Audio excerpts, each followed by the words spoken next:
കോൺഗ്രസ് ഭരിക്കുന്ന Irinjalakuda town cooperative ബാങ്കിലെ നിക്ഷേപകർ കടുത്ത പ്രതിസന്ധിയിൽ. റിസർവ് ബാങ്ക് മൊറട്ടോറിയം പ്രഖ്യാപിച്ചതോടെ പണം പിൻവലിക്കാനാകാതെ നിക്ഷേപകർ. 36 വർഷമായി ബാങ്കിന്റെ ചെയർമാനായി തുടരുന്ന കോൺഗ്രസ് നേതാവ് MP ജാക്സൺ ആണ് ബാങ്കിനെ തകർച്ചയിലേക്ക് തള്ളിവിട്ടതെന്നും ഇത് മറയ്ക്കാനാണ് കോൺഗ്രസ് നീക്കമെന്നും ആരോപിച്ച് BJP രംഗത്തെത്തി. ഇവിടുത്തെ മാനേജർ പറഞ്ഞു ചെയർമാനെ കാണാനായിട്ട്. ചെയർമാനെ കണ്ടു. അപ്പോൾ ചെയർമാൻ പറഞ്ഞത് എന്താണെന്ന് വെച്ചാൽ RBIയുടെ ഇതില്ലാണ്ട് എന്ത് സഹായവും ഞങ്ങൾക്ക് ചെയ്യാൻ പറ്റില്ല. ഇപ്പോൾ ഒരാൾ ചത്താൽ പോലും സഹായിക്കാൻ പറ്റില്ല RBIയുടെ ഇതില്ലാണ്ട്. വേണമെങ്കിൽ നിങ്ങൾക്ക് ഓപ്പറേഷൻ കോപ്പറേറ്റീവ് ഹോസ്പിറ്റലിൽ നടത്തി തരാം. കോപ്പറേറ്റീവ് ഹോസ്പിറ്റൽ ഞങ്ങൾക്ക് വേണ്ട. ഞങ്ങളുടെ ട്രീറ്റ്മെൻറ്റ് സെൻറ്റ് ജെയിംസിലും ഞങ്ങൾക്ക് ആൾ വിളിച്ച് പറഞ്ഞിട്ട് ഒരു ഔദാര്യം വേണ്ട. ഓപ്പറേഷൻ നടത്തി ബാക്കിയുള്ള ചിലവുകൾ ആരെടുക്കുക?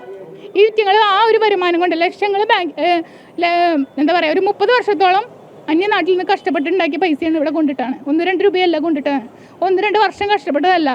നിലവിൽ അപ്പച്ചന് ഒരു ഓപ്പറേഷൻ പോയിട്ട് ഒരു മരുന്ന് വാങ്ങിക്കാൻ പോലും കാശില്ലാത്ത അവസ്ഥയിലാണ്. ഇവിടുത്തെ പലിശ കിട്ടിയിട്ട് ആയിരുന്നു അവർ ജീവിച്ചിരുന്നത്. ഇനി മുന്നോട്ടുള്ള ജീവിതം വേണമെങ്കിൽ ഇവിടുന്ന് പൈസ കിട്ടണം, അല്ലെങ്കിൽ അതിൻ്റെ മുന്നിൽ വെച്ച് ആത്മഹത്യ ചെയ്യുക. അതാണ് ഞങ്ങളുടെ അവസാനത്തെ തീരുമാനം.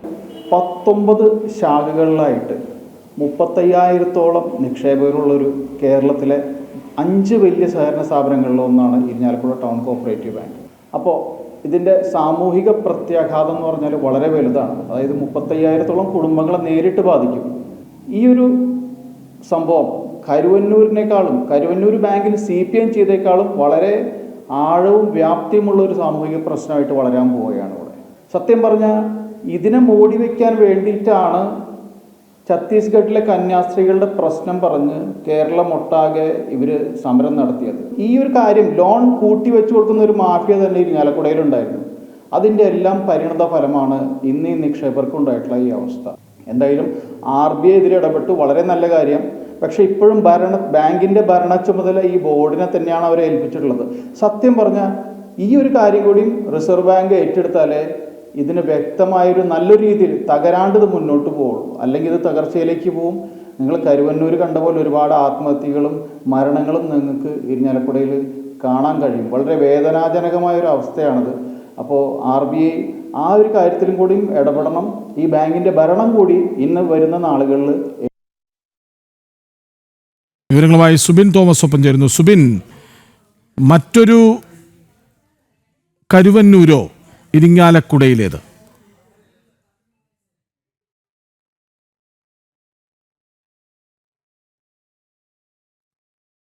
കോൺഗ്രസ് ഭരിക്കുന്ന ഇരിങ്ങാലക്കുട ടൗൺ കോഓപ്പറേറ്റീവ് ബാങ്കിലെ നിക്ഷേപകർ കടുത്ത പ്രതിസന്ധിയിൽ.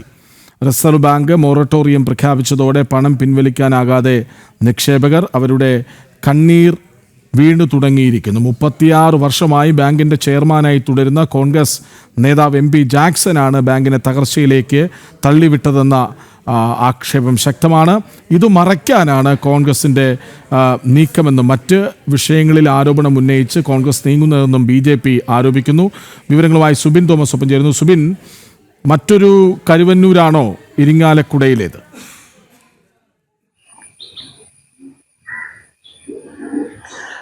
തീർച്ചയായും അങ്ങനെ തന്നെ പറയേണ്ടി വരും. കരുവന്നൂർ ബാങ്കിൽ നടന്നതിനും വലിയ തട്ടിപ്പ് ഈ ഇരിങ്ങാലക്കുട ടൗൺ കോഓപ്പറേറ്റീവ് ബാങ്കിൽ നടന്നിട്ടുണ്ട് എന്നുള്ളതാണ് നമുക്ക് മനസ്സിലാക്കാൻ സാധിക്കുന്നത്. നിലവിൽ ഇതുമായി ബന്ധപ്പെട്ടുള്ള പരാതികൾ എത്തിയതിന്റെ അടിസ്ഥാനത്തിലാണ് RBI നേരിട്ടുള്ള പരിശോധനകൾ ഈ ബാങ്കിൽ നടത്തിയത്. കഴിഞ്ഞ 30-ാം തീയതി, അതായത് ജൂലൈ 30-ാം തീയതി മിന്നൽ പരിശോധന നടത്തുകയും ചെയ്തു. പ്രധാനമായും ഈ ഓഡിറ്റ് ഒന്നും തന്നെ RBI ഈ ബാങ്കുമായി ബന്ധപ്പെട്ട ആദ്യഘട്ടത്തിൽ നടത്തിയിരുന്നില്ല. ഈ പരാതി എത്തിയതിന് പിന്നാലെയാണ് ഫെബ്രുവരി മാസം മുതൽ ഓഡിറ്റ് ആരംഭിച്ചത്. ഈ ഓഡിറ്റിൽ ഏകദേശം ഒരു വർഷം 50 കോടിയിലധികം രൂപ നഷ്ടം ഉണ്ടാകുന്നുണ്ട് എന്നുള്ള ഒരു കണ്ടെത്തലാണ് പ്രധാനമായും RBI നടത്തിയിട്ടുള്ളത്. ഇതിന്റെ അടിസ്ഥാനത്തിലാണ് നിലവിൽ ഇപ്പോൾ മൊറട്ടോറിയം പ്രഖ്യാപിച്ചിരിക്കുന്നത്. ഈ ബാങ്കിന്റെ ഭരണസമിതി കോൺഗ്രസ് ആണ് ഈ ഒരു ബാങ്ക് ഭരിക്കുന്നത്. 35 വർഷമായി ഒറ്റ ചെയർമാൻ മാത്രമാണ് ഈ ബാങ്കിനുള്ളത്. ഇതുവരെ മറ്റൊരാൾ ഈ ചെയർമാൻ സ്ഥാനത്തേക്ക് ഇതുവരെ എത്തിയിട്ടില്ല എന്നുള്ളതാണ് ഏറ്റവും പ്രധാനപ്പെട്ട കാര്യം. കോൺഗ്രസിന്റെ മുതിർന്ന നേതാവായിട്ടുള്ള MP ജാക്സൺ ആണ് ഈ ഒരു ബാങ്കിന്റെ ചെയർമാനായി തുടരുന്നത്. ഈ ചെയർമാന്റെ കെടുകാര്യസ്ഥതയും അതുപോലെ തന്നെ ബാങ്ക് ഉദ്യോഗസ്ഥരുടെയും ചെയർമാന്റെ സിംബന്ധികളായിട്ടുള്ള ആളുകളുടെയും ഒക്കെ അഴിമതിയുടെ ഭാഗവും കൂടാതെ വലിയ രീതിയിൽ ക്രമവിരുദ്ധമായി ലോണുകൾ നൽകിയതുമെല്ലാം ഇത്തരത്തിൽ ഈ ഒരു ബാങ്ക് ഭരണസമിതി അല്ലെങ്കിൽ ബാങ്ക് ഇത്തരത്തിൽ തകർച്ചയിലേക്ക് പോകുന്നതിന് കാരണമായിട്ടുണ്ട് എന്നുള്ളതാണ് ഏറ്റവും പ്രധാനപ്പെട്ട കാര്യം. വലിയ രീതിയിലുള്ള അഴിമതി ഈ ലോൺ നൽകുന്നതുമായി ബന്ധപ്പെട്ട് ഈ ബാങ്കിൽ നടന്നിട്ടുണ്ട് എന്നുള്ളതാണ് പ്രധാനമായും ഈ പരാതിക്കാരനും അതുപോലെ തന്നെ BJP മുമ്പോട്ട് വയ്ക്കുന്നത്. ഈ ലോൺ നൽകുന്നതുമായി ബന്ധപ്പെട്ട് ഈ ബാങ്കിന് നിലവിൽ 19 ബ്രാഞ്ചുകളുണ്ട്. ഏകദേശം 35,000-ഓളം നിക്ഷേപകരുമുണ്ട്. ഈ നിക്ഷേപകർക്ക് ഇടുന്ന തുക നിരവധി ആളുകൾക്ക്, അതായത് ഈ പരിധി വിട്ട് ഈ ബാങ്കിന്റെ പരിധി വിട്ട് അതിനപ്പുറത്തേക്ക് നിരവധി ആളുകൾക്ക് ഇത്തരത്തിൽ ലോൺ നൽകിയിട്ടുണ്ട്. കൂടാതെ വളരെ ഈ സ്ഥലത്തിന്റെ ഒക്കെ, അതായത് ഈ പട്ടയം പണയം വെച്ച് ലോൺ എടുക്കുന്ന ആളുകൾക്ക് ഈ സ്ഥലത്തിന് നിശ്ചയിച്ചിരിക്കുന്ന വിലയ്ക്ക് ഇരട്ടി, അതായത് 5 ലക്ഷം രൂപയാണ് ഈ ഒരു സ്ഥലത്തിന് പരിധി ഇട്ടിരിക്കുന്നതെങ്കിൽ അത് 10 ലക്ഷം രൂപയിലേക്ക് കാണിച്ചുകൊണ്ട് അതിന് സമാനമായ രീതിയിൽ ലോൺ നൽകുന്ന ഒരു സ്ഥിതി ഇവിടെ ഉണ്ടായിരുന്നു. കൂടാതെ ഈ ലോൺ നൽകുന്നതുമായി ബന്ധപ്പെട്ട നിരവധി ആളുകളെ ബന്ധപ്പെടുകയും ഈ കമ്മീഷൻ വ്യവസ്ഥയിൽ ലോൺ നൽകുന്ന ഒരു സ്ഥിതിയൊക്കെ ഈ ബാങ്കുമായി ബന്ധപ്പെട്ടുണ്ടായിരുന്നു എന്നുള്ളതാണ് പ്രധാനമായും ഉയരുന്ന ആരോപണം. ഇതിന്റെയൊക്കെ അടിസ്ഥാനത്തിലാണ് നിലവിൽ ഇപ്പോൾ ഈ ഒരു പരാതി RBIയിൽ ചെന്നത്. ഇതിന്റെ അടിസ്ഥാനത്തിൽ RBI മിന്നൽ പരിശോധന നടത്തുകയും ഇതുമായി ബന്ധപ്പെട്ട് ഏകദേശം വലിയ നഷ്ടത്തിലൂടെയാണ് ബാങ്ക് കടന്നു പോകുന്നത് എന്ന് കണ്ടതുകൊണ്ടാണ് നിലവിൽ ഇപ്പോൾ ഈ ഒരു മൊറട്ടോറിയം പ്രഖ്യാപിച്ചിട്ടുള്ളത്. ഈ ബാങ്കിന്റെ കെടുകാര്യസ്ഥത കൊണ്ട് നിലവിൽ ഇപ്പോൾ ഏറ്റവും കൂടുതൽ ബുദ്ധിമുട്ട് അനുഭവിക്കുന്നത് ഈ 35,000-ഓളം വരുന്ന ഈ ഒരു നിക്ഷേപകരാണ് എന്നുള്ളതാണ് ഏറ്റവും പ്രധാനപ്പെട്ട കാര്യം. ഈ മൊറട്ടോറിയം പ്രഖ്യാപിച്ചിരിക്കുന്നത് കൊണ്ട് തന്നെ ആർക്കും പണം പിൻവലിക്കാൻ കഴിയാത്ത ഒരു സാഹചര്യമുണ്ട്. 6 മാസത്തിൽ ഒരിക്കൽ 10,000 രൂപ മാത്രമേ ഈ മൊറട്ടോറിയം പ്രഖ്യാപിച്ചിരിക്കുന്നു എന്നുള്ളത് കൊണ്ട് തന്നെ പിൻവലിക്കാൻ കഴിയൂ എന്നുള്ളതാണ് നിലവിൽ നമുക്ക് മനസ്സിലാക്കാൻ സാധിക്കുന്നത്. അതോടൊപ്പം തന്നെ മറ്റു തുകകൾ നിക്ഷേപിക്കാനും അവർക്ക് കഴിയാത്തൊരു സാഹചര്യമുണ്ട്. നമ്മൾ ഈ വാർത്ത റിപ്പോർട്ട് ചെയ്യാൻ ഇന്നലെ അവിടെ ചെല്ലുമ്പോൾ ഒരു പ്രതിഷേധം അവിടെ നടക്കുന്നുണ്ടായിരുന്നു. അതായത് വിദേശത്ത് ആയിരുന്ന 30 വർഷത്തോളം വിദേശത്തായിരുന്ന ഒരു പ്രവാസി, അദ്ദേഹത്തിന്റെ പ്രായാധിക്യത്തിൽ അദ്ദേഹം ഈ ബാങ്കിൽ നിക്ഷേപിച്ച തുക തിരികെ എടുക്കാൻ വരുന്നു. ഏകദേശം 10 ലക്ഷത്തിലധികം രൂപയുണ്ട്. ഈ രൂപ തിരികെ എടുക്കാൻ വരുമ്പോൾ അതുമായി ബന്ധപ്പെട്ട് ഈ തുക നൽകാൻ കഴിയാത്ത ഒരു സാഹചര്യത്തിലാണ് ബാങ്ക് എന്ന് അറിയുന്നത്. ഇതുമായി ബന്ധപ്പെട്ട് നിരവധി തവണ ഈ ബാങ്ക് കയറി ഇറങ്ങിയപ്പോഴാണ് എന്നുള്ളതാണ് അവർ മനസ്സിലാക്കുന്നത്. ഇതിനുശേഷം ഇദ്ദേഹത്തിന്റെ ചികിത്സ പൂർണ്ണമായും മുടങ്ങിയിരിക്കുന്ന ഒരു സാഹചര്യമാണുള്ളത്. അദ്ദേഹത്തിന് ഫേസ് മാസ്ക് വെക്കേണ്ടതായിട്ടുള്ള ആവശ്യകതയുണ്ട്. കൂടാതെ 2 പ്രാവശ്യം സ്ട്രോക്ക് ഒക്കെ വന്നയാളാണ്, ഡേവിസ് എന്നയാളാണ് ഇദ്ദേഹത്തിന്റെ പേര്. സുബിൻ, അതായത് നമ്മൾ കാണുന്ന ദൃശ്യത്തിൽ ചികിത്സാ ചെലവിനായി വളരെ നേരത്തെ തന്നെ കരുതി വെച്ച തുക അത് ഈ ബാങ്കിൽ വളരെ വിശ്വസിച്ചേൽപ്പിച്ച ഒരു അച്ഛനെയും അമ്മയെയും കാണുന്നുണ്ട്. മറ്റൊരാൾ പ്രതികരിച്ചതും നമ്മൾ നേരത്തെ കണ്ടതാണ്. ഒരു ആവശ്യത്തിന് വേണ്ടി ഉപകരിക്കാത്ത പണമായി ഇത് മാറുന്നു. അതായത് ഏതെങ്കിലും ഒരാളുടെ അല്ലെങ്കിൽ ഏതെങ്കിലും ഒരു പാർട്ടി നയിക്കുന്ന സംവിധാനം ഇങ്ങനെ അഴിമതി നടത്തുക, ആ ബാങ്കിനെ തകർച്ചയിലേക്ക് തള്ളിവിടുക, ഇതൊക്കെ ബാധിക്കുന്നത് സാധാരണ മനുഷ്യരെയാണ്. അവരുടെ എത്രയോ വർഷത്തെ കഷ്ടപ്പാടിൻ്റെ പ്രതിഫലമാണ് അവരിങ്ങനെ സ്വരൂകൂട്ടി വയ്ക്കാൻ ആഗ്രഹിക്കുന്നത്. ഞാൻ സുബിനിലേക്ക് വരാം. ഇപ്പോൾ പരാതിക്കാരൻ അഡ്വക്കേറ്റ് ആന്റണി തെക്കേക്കരൊപ്പം ചേരുന്നു. ആന്റണി, എന്താണ് നിങ്ങളുടെ പരാതി?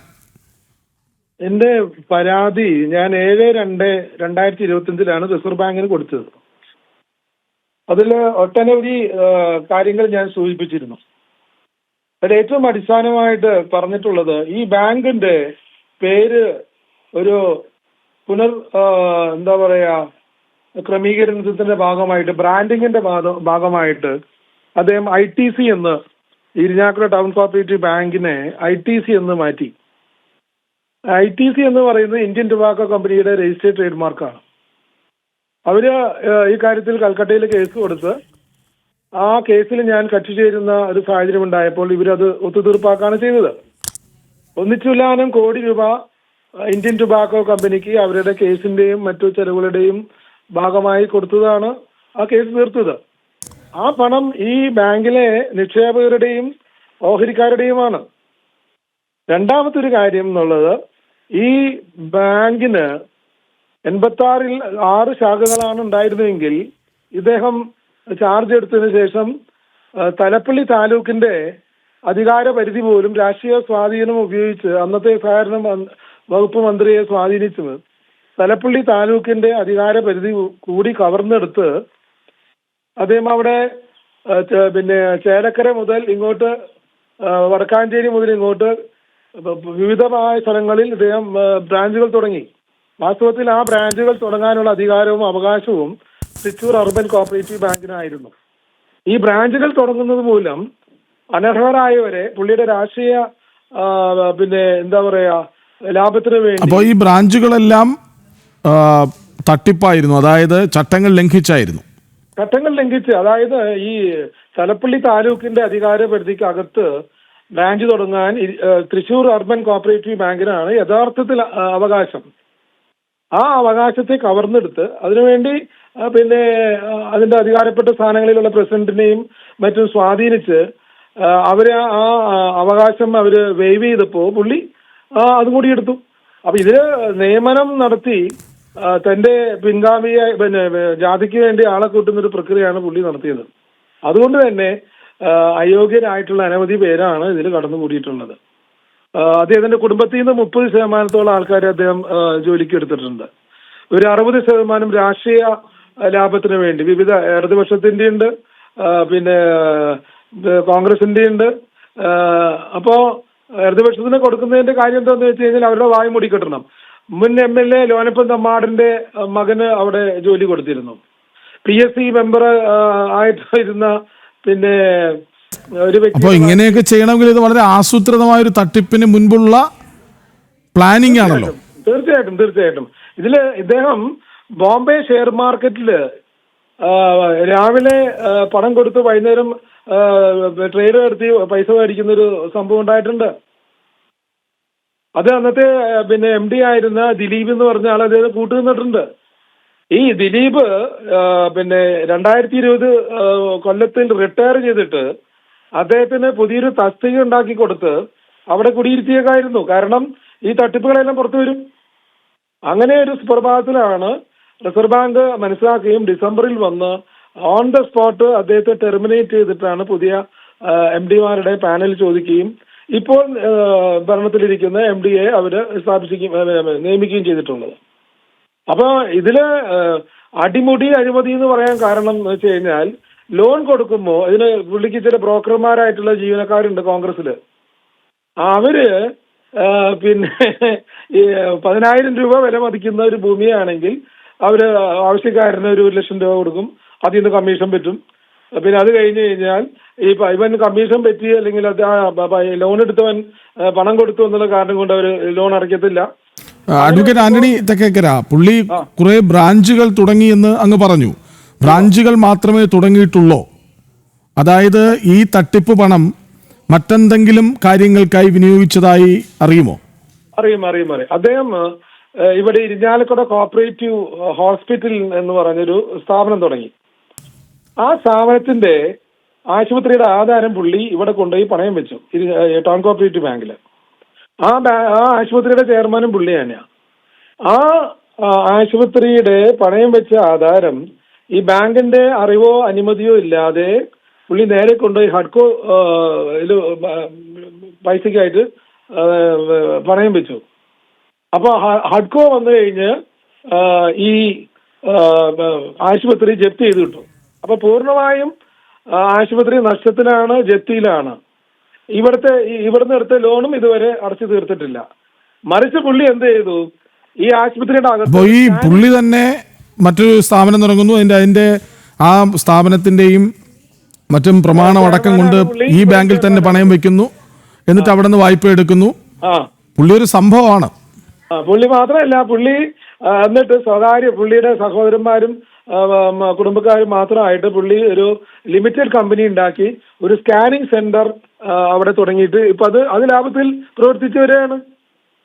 പിന്നെ അവിടെ ജോലി ചെയ്തിരുന്ന ഒരു അപ്രൈസറായി ജോലി ചെയ്തിരുന്ന ഒരു തൊഴിലാളിയുടെ മകന് 2 മക്കൾ അമേരിക്കയിലാണ് പഠിക്കുന്നത്.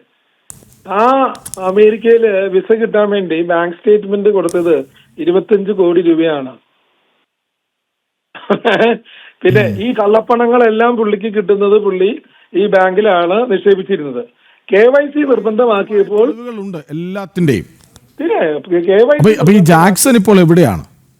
അദ്ദേഹം ബാങ്കിലേക്ക് ഇനിയുള്ള ദിവസങ്ങളിൽ അദ്ദേഹത്തെ കാണുമോ എന്ന് എനിക്ക് സംശയമാണ്. ശരി, ഏതായാലും പ്രതിഷേധം ഒരു വഴിക്ക് തുടങ്ങിയിട്ടുണ്ട്. നിങ്ങൾ പരാതിയുമായി മുന്നോട്ട് പോകുന്നു. തീർച്ചയായിട്ടും നമ്മൾ ഇപ്പൊ ആവശ്യപ്പെട്ടുകൊണ്ടിരിക്കുന്ന റിസർവ് ബാങ്കിനോട് ഇപ്പൊ ഓഡിറ്റ് ചെയ്തിട്ടുള്ള റിപ്പോർട്ട് നമുക്ക് പുറത്തുവിടണം. ഈ ജനങ്ങളുടെ ആകാംക്ഷ ഒന്ന് അവസാനിപ്പിക്കണം. മറ്റൊന്നുള്ളത്, ഈ DIC GIC എന്നുള്ള ഇൻഷുറൻസ് തുകയെ കുറിച്ചൊരു വ്യക്തത വരുത്തണം. അത് എന്റെ പരിമിതമായ അറിവ് വെച്ച് ഞാൻ അന്വേഷിച്ച് പഠിച്ചു വന്നതിൽ ഈ DICGC 5 ലക്ഷം രൂപ ഈ നിക്ഷേപകർക്ക് കൊടുക്കണമെങ്കിൽ ഈ ബാങ്കിന് അത് കൊടുക്കാൻ സാധിക്കാതെ ഒരു അവസരം വരണം. Either on liquidation or in A situation. ശരി, വളരെയധികം നന്ദി അഡ്വക്കേറ്റ് ആന്റണി തെക്കേക്കര. പ്രതികരിച്ചതിന് പരാതിക്കാരനാണ് ഒപ്പം ചേർന്നത്. ഏതായാലും സുബിനിലേക്ക് ഈ വാർത്തയുടെ വിശദാംശങ്ങൾ തേടി പിന്നാലെ നമുക്ക് വരേണ്ടതുണ്ട്.